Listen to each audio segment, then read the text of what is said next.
me forever on fire.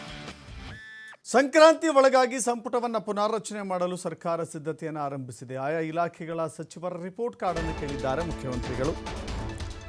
ಇಲಾಖೆಯ ಸಚಿವರಾಗಿ ಇಲ್ಲಿಯವರೆಗೂ ಕೂಡ ಅವರ ಕಾರ್ಯವೈಖರಿ ಹೇಗಿದೆ, ಸರ್ಕಾರಿ ಯೋಜನೆಗಳನ್ನು ಜನರಿಗೆ ತಲುಪಿಸುವಲ್ಲಿ ಎಷ್ಟರ ಮಟ್ಟಿಗೆ ಕೆಲಸ ಮಾಡಿದ್ದಾರೆ, ಸುಧಾರಣೆ ಹೇಗಿದೆ, ಜೊತೆಗೆ ಯೋಜನೆಗಳ ತಲುಪಿಸುವ ನಿಟ್ಟಿನಲ್ಲಿ ಹೊಸತನಗಳೇನಿದೆ, ಹಾಗೆ ಈ ಇಲಾಖೆಯ ಬಗ್ಗೆ ಜನರ ಅಭಿಪ್ರಾಯ ಹೇಗಿದೆ ಅನ್ನೋದನ್ನು ಮಾಹಿತಿ ಕಲೆ ಹಾಕ್ತಾ ಇದ್ದಾರೆ.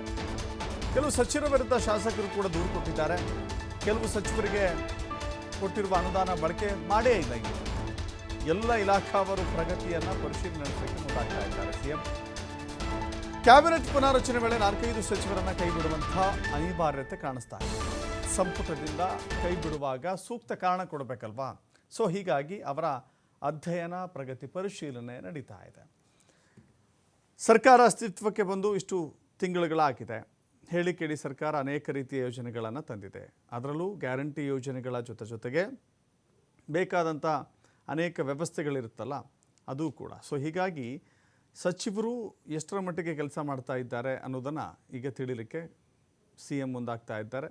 ಆಲ್ಮೋಸ್ಟ್ ಈಗ ಕ್ಯಾಬಿನೆಟ್ ಸರ್ಜರಿ ಆದರೆ ಅನೇಕ ಸಚಿವರನ್ನು ಕೈ ಬಿಡ್ತಾರೆ, ಕೆಲವರನ್ನು ಸೇರಿಸ್ಕೊಳ್ತಾರೆ, ಯಾರು ಔಟ್ ಆಗ್ತಾರೆ, ಯಾರು ಇನ್ ಆಗ್ತಾರೆ, ಕುತೂಹಲ ಇದೆ.